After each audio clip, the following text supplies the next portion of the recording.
All right, so we're out here in Nelsonville, New York, and I'm trying to find my next fan of the week, but I'm having trouble finding anyone.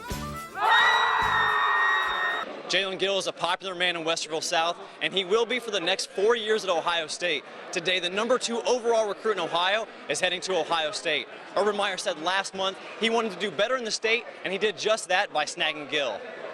Bill Withrow, better known as Gehanna Bill, doesn't have time to let his disability get him down. He's too busy rooting for the Lions. He graduated from the school in 1972 and earned the nickname for his unwavering school spirit over the last 40 years. But Bill not only cheers for the Lions, he has the heart of one too. Oh!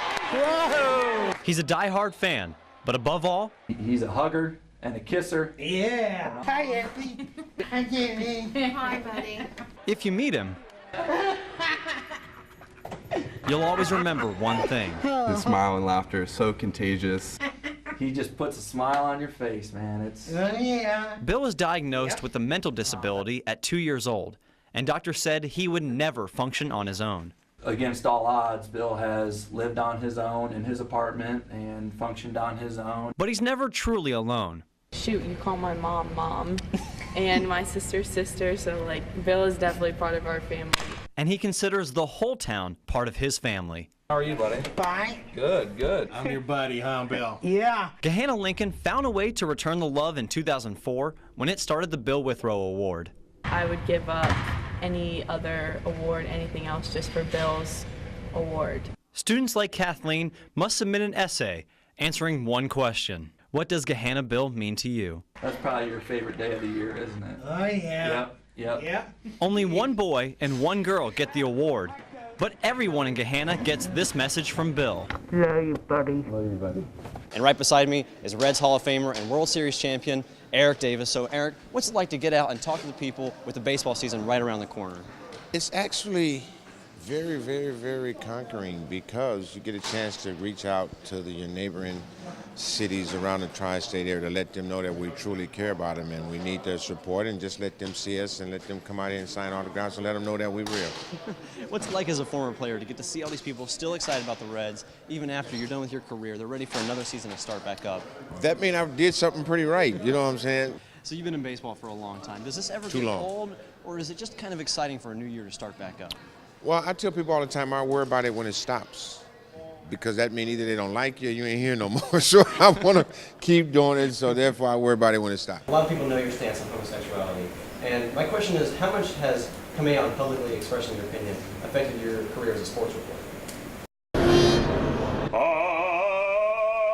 It's that voice that led to this. Please welcome Mr. Leo Wells. Don't tell the Blue Jackets I'd be here whether they let me sing or not. You know, I love hockey and I love this team. To the team, his voice means one thing. You know you're home. You know, it's Leo's a big part of what we do here. That's the first moment that the crowd's really fired up and ready to go. In the arena, he's a celebrity. About 10 years ago, a group of fans started the chant when his parents came to see him at a game. And I have met the 4,000 people who started it individually. And you know what, maybe they did all start on the same night, I don't know, but it really has taken off. Another thing that's taken off, this t-shirt from Homage. The company reached out to Leo during the Jackets' unbeaten streak in December, and from there, it's been all uphill for Leo and for the Jackets. It was all pretty surreal, actually. I mean, it's pretty strange. My dad asked me when the fall line comes out what he should expect to be purchasing. He runs a nursing home, but his office is on the ice. After 14 years, it's still about watching hockey and seeing friends. Hey, brother, what's up, man? What's up? At the end of the day, The best part is getting to come and see free hockey. I mean, that's my compensation for doing this. So, I mean, that's free season tickets. You kidding me? For singing one, maybe two songs? It's a pretty good deal. welcome back, everyone. I'm Justin Holbrook. Baseball is back in Ohio. Opening day for the Reds got underway a few hours ago, while the Indians game starts in just a few minutes. Not many students are able to make it to Cincy for opening day, so I hit the streets to see how people at OU celebrate this baseball holiday. One of my first memories is just walking into Old Riverfront Stadium. You know, it's just Christmas all over, you know, and we're not supposed to be good this year, but I'm cautiously optimistic about the offense at least. It's like a holiday. It's like the 4th of July there. Like, everybody surrounds and goes to the game. Everybody's out for the parade. It brings the community together. Mark should know too, because he's been to 7 opening day games. And the Reds have been home for opening day since, get this, 1882. And if you've never gotten a chance to go, check out this video. This comes from WOUB's Clay Benjamin, and just look at the crowd. Rain has been on and off in Cincinnati today, but that's not stopping fans from getting back out there for the new season. Last year, the Reds finished dead last in the NL Central, and Sports Illustrated doesn't see things getting any better, as they predict the Reds to finish as the second worst team in 2017. Right now, the Reds are losing 4-1 in the bottom of the 8th, but the real competition has been decided by you, the fans, already. Yesterday, I sent out this Twitter poll to see whether the Philly Fanatic or Gapper from the Reds was the best mascot, and the winner is neither. Getting nearly 50% of the vote was that both are terrifying, and I can't say that I'm surprised by that. While the Reds are still playing, the Indians are getting set for their opener with the Texas Rangers. It's been exactly 5 months since the Tribe lost Game 7 of last year's World Series to the Cubs. Many believe last year was no fluke, including SI, which has the Indians going back to the World Series. Tonight, Corey Kluber will make his 3rd straight opening day start. Track and field hosted its first meet of the season and absolutely dominated. The Bobcats racked up 12 first-place finishes at the Cherry Blossom Invitational this past Saturday. Head coach Clay Calkins was happy about the performance, but knows the cold weather held the team back from winning even more events. It was a better day for the distance events, just I think due to the weather. Some of our short sprints, I think, sacrificed some of their performances just due to the fact that we had a little bit of a headwind and it was pretty cold. Mid-40s is not optimal for short sprints. Well, it's finally here. Most brackets have been burned and torn apart, except for those that had North Carolina and Gonzaga in the championship. Both teams danced their way to tonight's title game, but nothing is as impressive as this. Jimmy Garrell, that's him, 81 years old, and he's dancing before the Tar Heels game against Oregon in the Final Four. He graduated from UNC in 1958, and you can be sure he'll have another jig in him if the Tar Heels can pull off the win. It's time to kick off the first week of the playoffs, and we've got a lot of ground to cover. I'm your host, Justin Holbrook. We started with 35 teams at the beginning of the season, and after 10 weeks, 8 teams qualified for this year's playoffs. But it doesn't matter how they got here. The slate has been wiped clean, and what matters now is winning one game at a time to keep the season alive.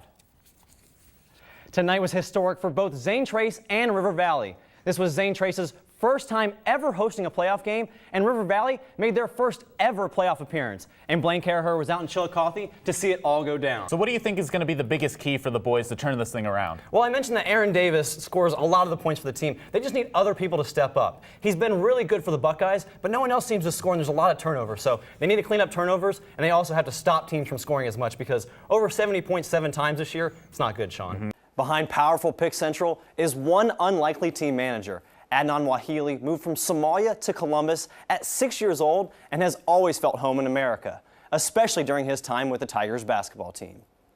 On the court, Pick Central is a highlight machine, but while fans focus on the players, the team is drawn to Adnan. He's really the engine for us. He has so much care for us, and we'll do anything for him just like he'll do anything for us. And he means anything. He always tells me, let's stay after practice and shoot some shots, and he rebounds for me, and I really appreciate it. He learned how to stretch all of us out. I'm talking about as good as the trainers. He knows how to stretch us out very well.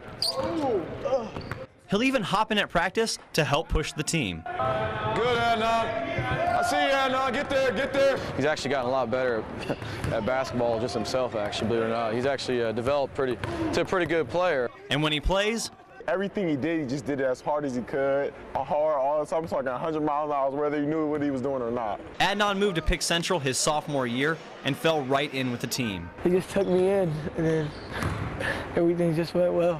They're just there for me. His teammates even know what he'll say in a game. You hear him yelling, "Yeah, Big Star, that's what you do. Yeah, yeah. Let's go, Star. Oh, yeah! You gotta get to the bucket on these dudes. They can't guard you. Oh, my goodness!